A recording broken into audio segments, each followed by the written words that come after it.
शुरू करें। माइक बंद है मेरे ख्याल से आपका, आवाज़ नहीं आई मेरे तक। नहीं सर, ऑन है। अच्छा, आप इशारे से ही कह रही थी सिर्फ। नहीं, हो रहा है, धीमा हो रहा है थोड़ा। अच्छा अच्छा, ठीक है ठीक है। तो आपको मेल आ गया है पहली बात तो। जी सर, मेल आ गया है।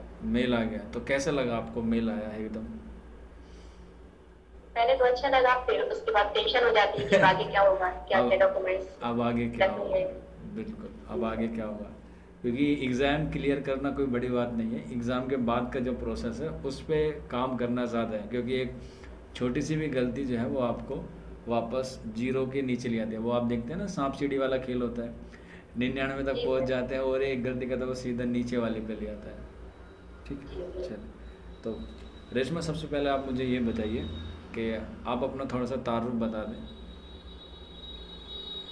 मैं रेशमा ही हूँ, गोरखपुर यूपी से हूँ। और ग्रेजुएशन किया है मैंने, और उसके बाद बीएड। टीचर टीचर बनने का शौक है। अगर टीचर बनने का शौक है तो आपने यूपी टेट और सी टेट भी पास किया होगा ना? जी सर। हाँ। ठीक है, बात करें। तो आपने यूपी टेट या सी टेट दोनों पास किया है या सिर्फ सी टेट पास किया है? सर दोनों क्लियर हुआ है, टेट भी और सी टेट भी। सी टेट को 2 बार कर चुकी हूँ, और टेट एक बार हुआ है। अच्छा, कौन सा जूनियर वाला हुआ है या प्राइमरी वाला हुआ है? सर दोनों, टेट में भी सी टेट में भी, प्राइमरी जूनियर दोनों। तो इसकी आपने कहीं कोचिंग की थी, टी जी सी टेट की, यूपी टेट की, या सिर्फ सेल्फ किया आपने? सर मैं जीएस, पहले मैं शुरू से स्टोरी में बताना चाहती हूँ। हाँ बिल्कुल। ग्रेजुएशन किया मैंने। बचपन से हमको शौक था टीचर्स बनने का, हाई स्कूल से ही मेहनत की कि अच्छे परसेंटेज आए मेरे, क्योंकि पहले परसेंटेज के अकॉर्डिंग एडमिशन होता था। बीटीसी में बीटीसी का क्रेज था उस वक्त, तो मैंने इसमें शुरू से ही ध्यान दिया पढ़ाई पे। और उसके बाद बीटेक किया, ग्रेजुएशन किया। और ग्रेजुएशन में मैंने, एक टीचर थे डॉक्टर रिजवान अहमद सर, और एक और टीचर थे डॉक्टर साजिद हुसैन अंसारी सर। ये दोनों टीचर्स का बहुत ज्यादा रोल है मेरी जिंदगी में। और उन्होंने मुझे अच्छी सलाह दी या मशवरा दिया, मुझे पहचानने की, मुझे खुद पहचान करवाई कि मैं ये कर सकती हूँ, अच्छी हूँ पढ़ने में।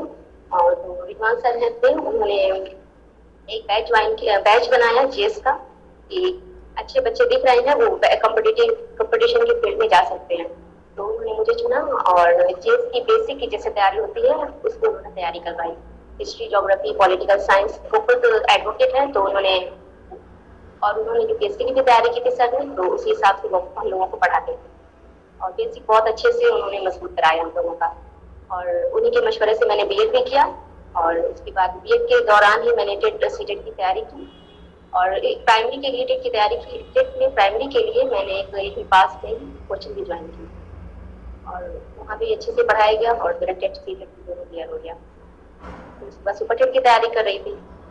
और सुपर टेट की तैयारी कर ही रही थी, तब तक यूपी टीजीटी का फॉर्म आया, और दिल्ली टीजीटी का फॉर्म आया। यूपी टीजीटी में तो मेरा नहीं हो पाया, और क्योंकि मेहनत की कमी थी, तो बहुत शौक लगा, क्योंकि अभी तक मैंने किसी भी एग्जाम को ऐसा नहीं हुआ कि मैं पास नहीं कर पाई। तो ये लगा कि अभी एसएसबी को मैं अच्छे से पढ़ना चाहिए, तो एक महीने मैंने कंसंट्रेशन के साथ तैयारी की उसकी, और इंशाल्लाह अल्हम्दुलिल्लाह ये हो गया मेरा। अच्छा, तो जब आपने यूपी टीजीटी का एग्ज़ाम दिया जो 8 अगस्त को हुआ था 2021 में, जी तो आपको जी उसमें सर। नाकामी मिली जैसे आपने बताया, तो आपको कैसा लगा कि आपकी कहाँ पे कमी है? सर मुझे पेपर देते वक्त ही लगा कि मैं और अच्छे से पढ़ती तो ये मैं कर लेती। अच्छा, तो किस पोर्शन पे आपको कमी महसूस लगी? मतलब एक कोई पर्टिकुलर स्नाफ होगी ना जिस पे आपको लगता है कि ये मेरा वीक रहा। क्वेश्चन तो सारे ठीक थे, लेकिन मुझे ये लगता था कि इतना टफ पेपर नहीं आएगा, क्योंकि पिछले पेपर देख रही थी तो बहुत ज्यादा हमें लगा बहुत पूछेंगे तो इतना पूछेंगे, लेकिन जो मेरी सोच थी उससे ज्यादा टफ आया। तो मतलब वही, मतलब मैं पहुंच जा रही थी वहां तक कि यहाँ तक पूछ सकते हैं, लेकिन मतलब मेरी तैयारी करनी थी बस। मतलब पेपर एकदम देते वक्त बहुत अफसोस हो रहा था। मतलब एकदम वही बात हो गई, जज्बात बदल दिए, हालात बदल दिए टीजीटी वाले पेपर ने। जी सर। यही ना कि जी सर। सोचा नहीं था कि ऐसा हो जाएगा, लेकिन फिर एकदम से जज्बात बदल के बदलाव हो गया इस तरह से। लेकिन फिर आपने हार नहीं मानी, और फिर क्योंकि आप देखते होंगे कि टीजीटी की जो वैकेंसीज़ हैं वो लगभग 3-4 साल के बाद आई थी, तो इससे जो बेरोज़गारी की दर है वो भी काफ़ी बढ़ गई थी। और बहुत सारे लोग जो भूखे बैठे हुए थे, सिलेक्शन ज़्यादातर पीएचडी वाले और जो बहुत लंबे तवील अरसे से पढ़ रहे थे उनका ही हुआ, और मेरिट भी काफ़ी हाई गई है, ऐसी कोई उम्मीद नहीं थी। उर्दू टीजीटी में ख़ास तौर से बहुत से बच्चों का ऐसा नुकसान हुआ है। लेकिन चलिए कोई बात नहीं, जिस जो मेहनत करता है उसका जो उसको क्या कहते हैं इनाम है वो ज़रूर मिल जाता है। वही हुआ कि आपको टीजीटी ना मिल के आपको DSSB टीजीटी मिला, जो टीजीटी से लाख गुना बेहतर है। और वो आप जानते होंगे उसकी वाजह, मतलब उसकी क्या क्या वाक़यात हैं, उसकी क्या क्या खसूसियत हैं DSSB टीजीटी की और यूपी टीजीटी की। ठीक है, तो जब आपको लगा एग्ज़ाम देने में कि आपकी जो थोड़ी सी कमी रह गई है, आपका थोड़ा सा नहीं हो पाएगा, तो DSSB टीजीटी के लिए आपने अपनी क्या स्ट्रेटजी बनाई शुरुआत से ही? क्योंकि आपको पता है 2 पोर्शन आते हैं, फर्स्ट पेपर और सेकंड पेपर। तो फर्स्ट पेपर तो थोड़ा सभी का वीक होता है, ख़ास तौर से उर्दू वालों का। तो उसके लिए आपने किन किन चीज़ों को जो है वो अहमियत दी और कैसे पढ़ा, कब पढ़ा? सेकंड पेपर पर मैंने फोकस नहीं किया क्योंकि टीजीटी की तैयारी की थी, तो उसमें यूपी टीजीटी की तैयारी की थी, तो उसमें मेरी तैयारी थी थोड़ी बहुत। तो मैंने सोचा कि इसको हटा देते हैं, क्योंकि यूट्यूब पर सर्च किया था मैंने, तो बहुत से लोग बोल रहे थे कि अगर फर्स्ट पेपर क्लियर हो गया तो सारा क्लियर हो गया, ऐसे बोल रहे थे। तो मैंने फर्स्ट पेपर पर ही फोकस किया। जीएस वगैरह पढ़ती आ रही थी, तो उसको रिवीजन की हद तक रखा।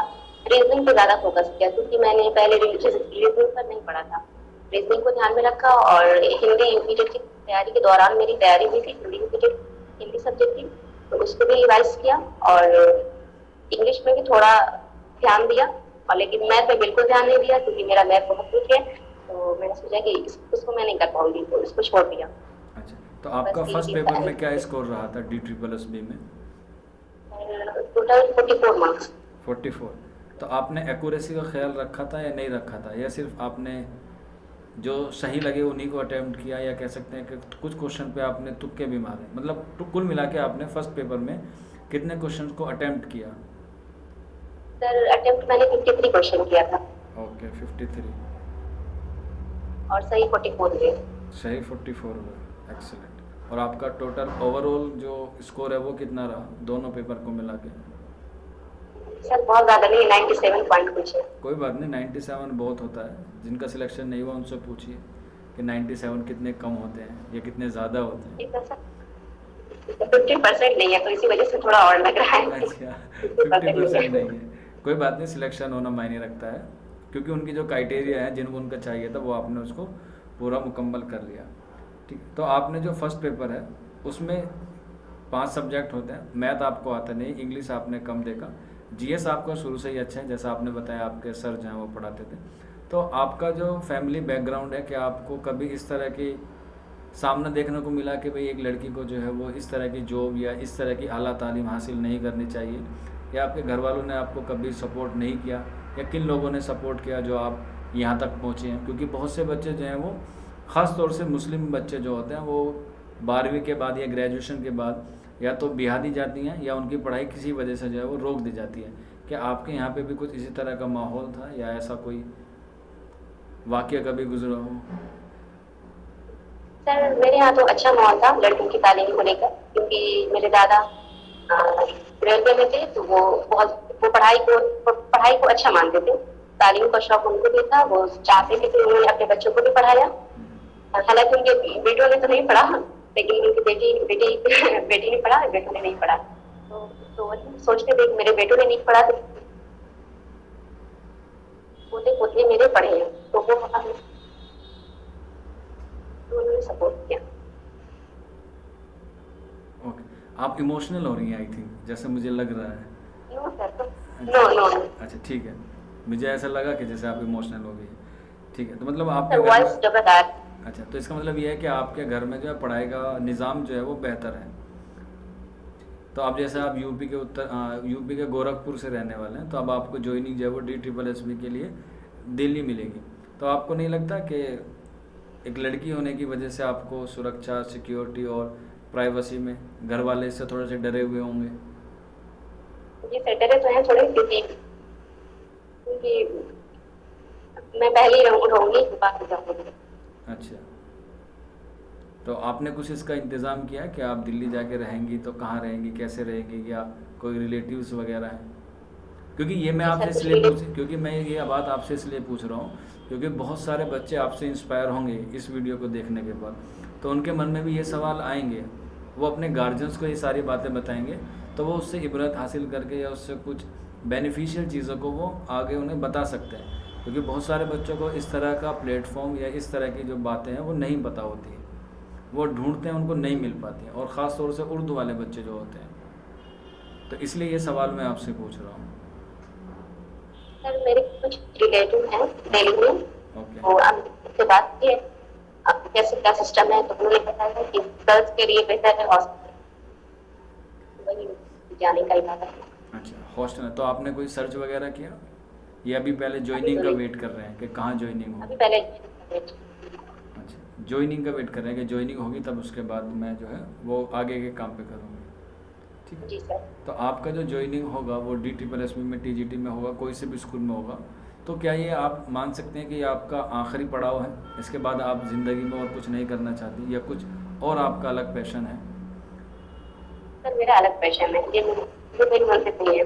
अच्छा, ये मंजिल नहीं है, मतलब कह सकते हैं कि ये आपका पहला स्टेप है। जी सर। हाँ, तो आपका आगे मुस्तकबिल में क्या प्लान है? कि सर आपका कुछ सिविल इंस्पिरेशन हो, सर्विस। या आपका कोई मंजिल हो कि मुझे IAS बनना है, या किसी और फील्ड में जाना है, या असिस्टेंट प्रोफेसर बनना है? ये सिर्फ इब्तिदा नहीं है। Sir, civil service. जी। सर सिविल सर्विस में जाना है। अच्छा, सिविल सर्विस में जाना है। तो अब आपका जो सिलेक्शन हो गया है, तो अब आप जो है क्या सोचती हैं कि आने वाले जनरेशन को आप किस तरह से मोटिव कर पाएंगे? क्योंकि आपकी ये वीडियो बहुत सारे लोग ऐसे देख रहे होंगे जो अपने सपनों को मार के बैठे हुए होंगे किसी वजह से, माशरे के दबाव में, या घर वालों के दबाव में, या मवाद के दबाव में, जो मटेरियल नहीं मिलता है। तो उनके लिए आप क्या कहना चाहेंगे? सर मैं अपनी बात बताना चाहती हूँ, हम्म। क्योंकि मेरा पहले जैसे मैंने बीएड में एडमिशन लिया, फौरन मुझे पता चला इस बारे में। उस ग्रेजुएशन के टाइम मुझे नहीं मालूम था कि ये सारी चीजें होती हैं। फिर पछतावा होने लगा कि मैंने सर बॉयज हॉबीज है। बोलिए।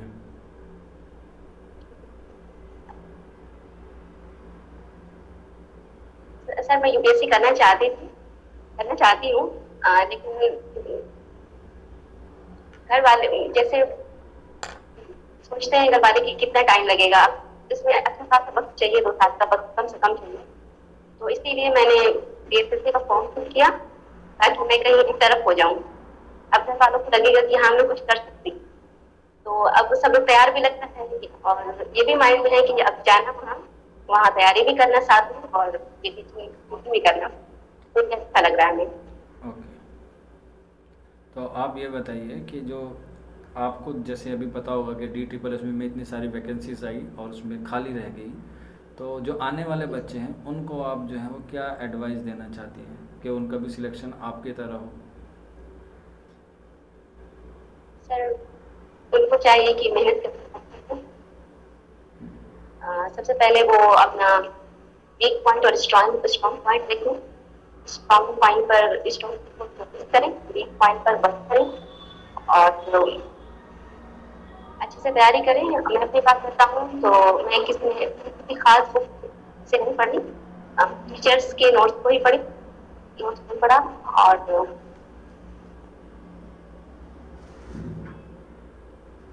तैयारी अच्छे से करें फर्स्ट पेपर को खास तौर से।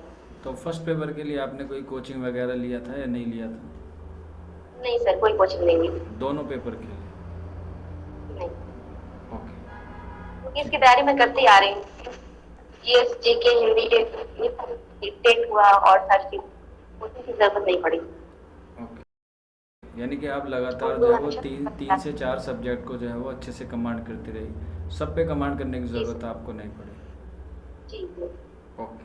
तो आपको नहीं लगता कि उर्दू के साथ जो है वो आप देख रहे हैं कि बच्चे जो हैं वो उर्दू की तरफ बढ़ना चाह रहे हैं लेकिन उनको रहनुमा नहीं मिल रहा है, तो इसके पीछे क्या वजह हो सकती है? जैसे आप DSSB में भी देखते हैं कि और अगर सब्जेक्ट का कंपैरिजन करें तो सबकी सीटें जो है वो ज़्यादातर फुलफिल हुई हैं, लेकिन उर्दू में जो है इसका उल्टा हुआ है। जितनी सीट बाकियों में खाली है उतनी यहाँ सिर्फ भरी गई हैं, दोनों में ही, मेल में और फीमेल में भी। तो जी उसके सर। पीछे क्या वजह हो सकती है, सर बच्चे अब क्यों क्लियर नहीं कर पा रहे हैं? आपके कोई फ्रेंड सर्कल में भी होगा इस तरह से। सर मेरे फ्रेंड सर्कल में तो किसी फॉर्म नहीं थी, ओके। और मेरे ख्याल से ज्यादातर बच्चे को उर्दू पर ही करते हैं, और बैकग्राउंड उनका ऐसा नहीं होता, सारी चीजें वो नहीं जानते।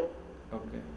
अब तो ये डिजिटल टाइम है, तो तैयारी कर सकते हैं अच्छे से, तो नहीं आप नहीं जा पाएंगे सब। तो आपके पास 10वीं में और 12वीं में भी उर्दू था, यानी कि आपकी जो बेसिक एजुकेशन है वो उर्दू में हुई है या नॉर्मल इंग्लिश हिंदी वगैरह का जो नहीं सर, मीडियम उर्दू है? था मेरा।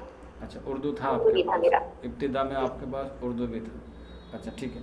लास्ट क्वेश्चन बस मैं आपसे ये पूछना चाहूँगा कि आप जब DTPLS में ज्वाइन कर लेंगे तो आपका मेन मोटो क्या होगा? मेरा मेन मोटो होगा कि जो बच्चे हैं उनको हर फील्ड, हर जरूरी नहीं कि सिर्फ एक एक पॉइंट पे ही फोकस करें, एक एरिया पे फोकस करें, हर फील्ड पर देखिए, हर तरफ को देखिए, एक तरफ सीमित होकर ना। ओके, मतलब आप चाह रहे हैं कि बच्चों का जो है वो आपको सर्वांगीण विकास करना है, यानी कि ओवरऑल विकास करना है, ओवरऑल डेवलपमेंट करना है। That's it. ओके ठीक है, चलिए बहुत बहुत शुक्रिया रेशमा आपका हमारे साथ जुड़ने के लिए। और वीडियो को या शुक्रिया सर, आपका भी बहुत ज्यादा। सेशन को ख़त्म करने से पहले जो मैं आपसे बस एक दरख्वास्त करना चाहेंगे, हालांकि फिर मैं आपको एक बार फिर से मुबारकबाद कि आपने इतना मुकाम हासिल किया है और एक इतने इलाके से उठ के एक इतने बड़े एग्ज़ाम को क्रैक करना। हालांकि जिसने कभी कोई कॉम्पिटिटिव एग्ज़ाम क्रैक ना किया उसके लिए DTPLS भी एक UPSC की तरह ही होता है, और उर्दू वालों तालिब इल्म को लिए तो DTPLS भी एक प्री UPSC ही मान के चलिए, क्योंकि उनका प्री UPSC ही होता है। क्योंकि उनको उर्दू वालों को, और क्योंकि उसका जो बैकग्राउंड होता है ज़्यादातर मदरसा बैकग्राउंड से होता है बच्चों का, तो इसलिए उनका उर्दू अच्छा होता है, लेकिन और सब्जेक्ट उनके लिए पहाड़ लगते हैं। तो जिन बच्चों का सिलेक्शन हुआ है, मेल हो या फीमेल हो, अभी तो मेल का जो है वो फाइनल कट ऑफ आना बाकी है, कल टेंटेटिव डेट भी आ गई है उनकी, कुछ दिन में उनका भी आ जाएगा। लेकिन लड़कियों के लिए ख़ास तौर से इस माशरे में आगे आना ज़रूरी है, क्योंकि आपको पता भी होगा कि जो बच्चे की पहली दरसगाह होती है वो माँ का गोद होती है। जब माँ तालीम याफ्ता होगी तो उसका असर जो है वो उसके बच्चे पे ज़रूर दिखाई देगा। इसीलिए आजकल की जनरेशन को जो है वो लड़का हो या लड़की हो, दोनों को तालीम दिलाना जो है वो बहुत ज़रूरी है। एक होता है ज़रूरी, एक होता है बहुत ज़रूरी। तो दोनों को दिलाना क्या होता है, बहुत ज़रूरी है। नौकरी लगे या ना लगे वो अलग बात है, लेकिन तालीम होना बच्चे के अंदर वो बहुत ज़रूरी है। क्योंकि आजकल के बच्चे इसीलिए पढ़ते हैं कि नौकरी लगवानी है, बस उनका आखिरी स्टेप नौकरी होता है। नौकरी जो है वो एक सानवी चीज़ है, असल होता है अपने अखलाक की, अपने जनरेशन की, अपने माशरे की, अपने कौम को कैसे आगे लेके जाना है, ये होता है तालीम का असल मकसद। उम्मीद है आप आने वाले जो बच्चे होंगे उनको इसी तरह से आगे से राह पे इसी तरह से आप उन्हें आगे चलाएंगे। उम्मीद है हमें इस तरह से आप काम करेंगी जब आप DTPLS में ज्वाइनिंग हो जाएंगी। सर और इंशाल्लाह कोशिश करूंगी। बाकी लोग भी जो हैं वो भी इसी तरह से करेंगे। और आखिर में बस एक लास्ट क्वेश्चन है, क्वेश्चन नहीं है, बस एक ऐसे ही सरसरी तौर पे है, कह सकते हैं कि हमारा प्रचार है कि आप चौक इंडस्ट्रियल एकेडमी के रिगार्डिंग अगर कुछ कहना चाहते हैं, या जो बच्चे हमारे यहाँ देख रहे हैं उनके लिए आप कुछ कहना चाहें।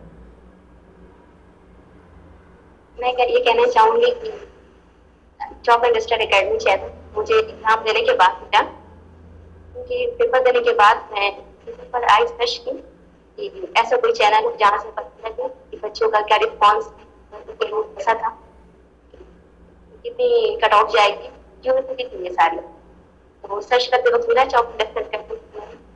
तो कमेंट सेक्शन में देखे कराए, क्वेश्चन करके आए हैं, तो थोड़ी टेंशन हुई, पता नहीं मेरा क्या होगा।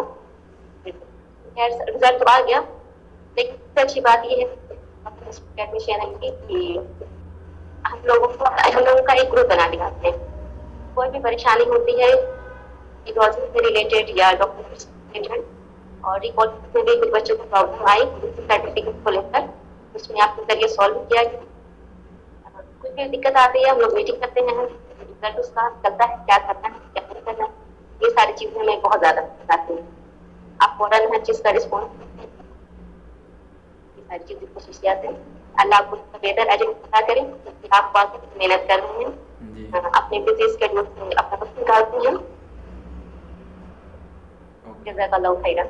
ओके, बहुत बहुत शुक्रिया रेशमा अंजुम आपका, एक बार फिर आपका हमारी तरफ से बहुत बहुत तहे दिल से मुबारकबाद इंशाअल्लाह। और अल्लाह जो है वो आपको इसी तरह से और आगे भी जो है वो कामयाबी अता करता रहे, आगे भी मुस्तकबिल आपका इसी तरह से ब्राइट हो। ठीक है जी सर, और मैं ये हस्बैंड से कहूँगी कि वो इस चैनल से जुड़े, यहाँ पर आपको मुकम्मल रहनुमाई मिलेगी, जी पढ़ाई से लेकर के और आपकी नौकरी तक ज्वाइनिंग होने तक। थैंक यू, बहुत बहुत शुक्रिया। जी सर, अस्सलाम वालेकुम। वालेकुम।